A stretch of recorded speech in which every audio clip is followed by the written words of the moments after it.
Hello guys, आज मैं आप लोगों को प्रीवियस ईयर के क्वेश्चंस बताने वाली हूँ। ये एमए हिस्ट्री का सिलेबस है, सेमेस्टर थर्ड का। पेपर 11 है, इसका पेपर 11 है और सेशन 2022 से 24 है। चलिए हम स्टार्ट करते हैं।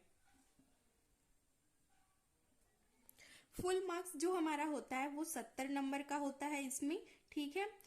30 नंबर का जो रहता है वो हमारा इंटरनल हो जाता है और 70 नंबर का हमारा एक्सटर्नल होता है, ठीक। ये 3 घंटे का रहता है पेपर, 3 घंटे का। और इसमें जितने भी क्वेश्चन रहते हैं उस क्वेश्चन में से 5 क्वेश्चन बनाना रहता है, ठीक। उसमें से क्वेश्चन नंबर 1 जो रहता है वो कंपलसरी रहता है, ठीक है। जो भी परीक्षार्थी रहते हैं उन्हें यथासंभव अपने शब्दों में ही उत्तर देना रहता है। वो अपने शब्दों में ही उत्तर देते हैं, ठीक। और अधिक से अधिक कोशिश किया जाता है कि अपने शब्दों में उत्तर दिया जाए, बुक के लैंग्वेज को थोड़ा कम लिखा जाए, ठीक। चलिए स्टार्ट करते हैं। क्वेश्चन नंबर 1 का ए। क्वेश्चन नंबर 1 का ए का फर्स्ट क्वेश्चन क्या है? कौन से बौद्ध ग्रंथ में 16 महाजन पद का उल्लेख मिलता है? कौन से बौद्ध ग्रंथ में 16 महाजन पद का उल्लेख मिलता है? 16 महाजन पद का उल्लेख कौन से बौद्ध ग्रंथ में मिलता है? हमारा ऑप्शन है पहला अंगुत्तर निकाय, दूसरा महावंश, तीसरा दीर्घ निकाय, चौथा महावग। तो हमारा सही उत्तर इसका क्या हो जाएगा? बौद्ध ग्रंथ का जो 16 बौद्ध ग्रंथ में 16 महाजन पद का कहाँ उल्लेख मिलता है? अंगुत्तर निकाय में मिलता है, ठीक। ऑप्शन नंबर 1 इसका सही उत्तर हो जाएगा। Question number B. Question number B हमारा क्या है? मौर्य शासन व्यवस्था में रूपदर्शक नामक अधिकारी था। रूपदर्शक नामक अधिकारी कौन था? सिक्कों का परीक्षक था, या गणिकाओं का अध्यक्ष था, या रंगमंच का प्रबंधक था, या इनमें से कोई नहीं?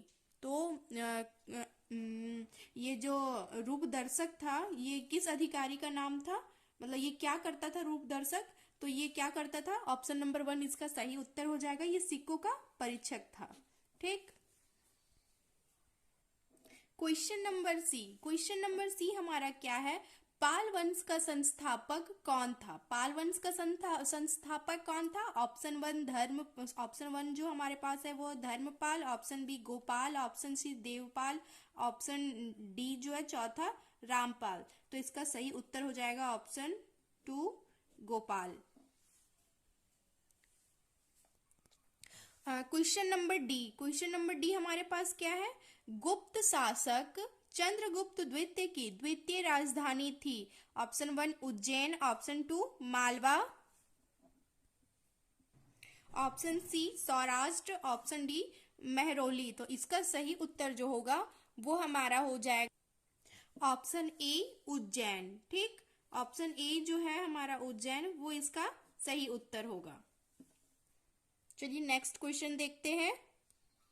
क्वेश्चन नंबर ई। क्वेश्चन नंबर ई क्या है? किस सुल्तान ने स्वयं को नाइबे खुदाई कहा है? किस सुल्तान ने खुद को नाइबे खुदाई कहा है? तो ऑप्शन ए हमारे पास बलबन है, ऑप्शन बी जो ऑप्शन 2 है वो है अलाउद्दीन खिलजी, ऑप्शन 3 जो है वो इल्तुतमिश, ऑप्शन 4 जो है गयासुद्दीन तुगलक। तो इसका सही उत्तर हो जाएगा हमारा ए बलबन। बलबन जो था वो खुद को नाइबे खुदाई बोलता है। सिजदा पाइबोस का जो भी प्रचलन रहता है वो यही लाता है, यही सब लागू करता है। और उसी में ये क्या बोलता है कि मैं मतलब ये खुद को बोलता है कि मैं नाइबे खुदाई हूँ, खुदा के बाद मैं ही जो भी पूजनीय टाइप का है वो यही है, ऐसा ये बोलता है, ठीक। Question number F. Question number F क्या है? दीवान ए मुस्त खराज की स्थापना किसने की थी? दीवान ए मुस्त खराज की स्थापना किसने की थी? ऑप्शन ए हमारे पास है ऐबक, ऑप्शन बी है रजिया, ऑप्शन सी है बलबन, ऑप्शन डी है अलाउद्दीन खिलजी। तो ये जो दीवान ए मुस्त खराज है उसकी स्थापना अलाउद्दीन खिलजी ने की थी। ऑप्शन चौथा जो है वो हमारा सही उत्तर है। Question number G. Question number G क्या है? Order to transfer the capital from Delhi to Daulatabad was given by. मतलब क्या है कि किस शासक ने जो राजधानी थी वो परिवर्तित की थी दिल्ली से दौलताबाद, मतलब परिवर्तित कर रहा था, ट्रांसफर कौन से शासक कर रहा था दिल्ली से दौलताबाद। तो हमारे पास ऑप्शन क्या है, पहला ऑप्शन जो है वो है फिरोज तुगलक, ऑप्शन 2 जो है वो है मोहम्मद बिन तुगलक, ऑप्शन 3 जो है वो है अलाउद्दीन खिलजी, और ऑप्शन 4 जो है वो है मुबारक खिलजी। तो इसका सही उत्तर क्या हो जाएगा, मोहम्मद बिन तुगलक। मोहम्मद बिन तुगलक ही था जो अपनी राजधानी दिल्ली से दौलताबाद कर रहा था। इसमें इसका बहुत नुकसान हुआ था, इसी तो पागल शासक भी बोला गया है। इसके लिए बहुत सारी बातें, मतलब इतिहासकारों में मतभेद भी है और सामने भी आता है। ठीक, question number H. Question number H क्या है, यथवन का क्या मतलब है। ऑप्शन 1 राजस्व विभाग, ऑप्शन 2 भू राजस्व, ऑप्शन 3 निर्यात कर, ऑप्शन डी आयात कर। इसका सही उत्तर मुझे भी नहीं पता है, इसका उत्तर आप लोग खुद ढूंढ के कमेंट कीजिएगा। ठीक, क्वेश्चन नंबर आई, निम्न में से किस देसी रियासत को अंग्रेजों ने अपने क्षेत्र में नहीं मिलाया था। Option 1 Sindh, option 2 Gwalior, option C Satara, और ऑप्शन डी इनमें से कोई नहीं थी। इसका सही उत्तर जो है वो है ऑप्शन 2 जो ग्वालियर है, वही इसका सही उत्तर है। ठीक, question number F. Question number F क्या है, किस शासक को ग्रांड ट्रंक रोड के निर्माण का श्रेय दिया जाता है। पहला बाबर, दूसरा जहांगीर, तीसरा अकबर, चौथा शेरशाह सूरी। तो इसका मतलब जीटी रोड किसने बनवाया था, ये चीज का इसका श्रेय किसे दिया जाता है। तो इसका ऑप्शन 4 जो है वो सही उत्तर है, शेरशाह सूरी ने जीटी रोड बनाया है, grand trunk road. Option A का जो क्वेश्चन नंबर 1 जो है उसी का बी बी का है, ये बी क्वेश्चन है। निम्नलिखित में से किन्हीं 4 पर संक्षिप्त टिप्पणी लिखनी है। ऑप्शन ए है हमारा मौर्य राज्य के स्वरूप एवं कार्य प्रणाली, ऑप्शन बी मनसबदारी व्यवस्था, ऑप्शन सी विजयनगर साम्राज्य की प्रशासनिक व्यवस्था,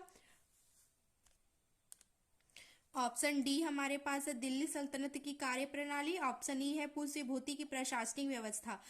इन पांचों में से किसी 4 पे हमें संक्षिप्त लेख लिखना है, शॉर्ट नोट्स तैयार करना है इसका। ठीक है, ये हमारा क्वेश्चन नंबर लॉन्ग क्वेश्चन है। लॉन्ग क्वेश्चन 12-12 नंबर का होता है, जो शॉर्ट क्वेश्चन था वो हमारा 3-3 नंबर का था। ठीक, ये लॉन्ग क्वेश्चन, चलिए स्टार्ट करते हैं। क्वेश्चन नंबर 2 क्या है, बुद्धकालीन क्षेत्रीय राज्य की प्रकृति पर प्रकाश डालें। तीसरा क्या है, पूर्व मध्ययुगीन राज्य की प्रकृति का विवेचना करें। Question number 4। क्वेश्चन नंबर 4 क्या है, बलबन का राजत्व सिद्धांत का वर्णन करें। क्वेश्चन नंबर 5 है मोहम्मद बिन तुगलक की उपलब्धियों का वर्णन करें।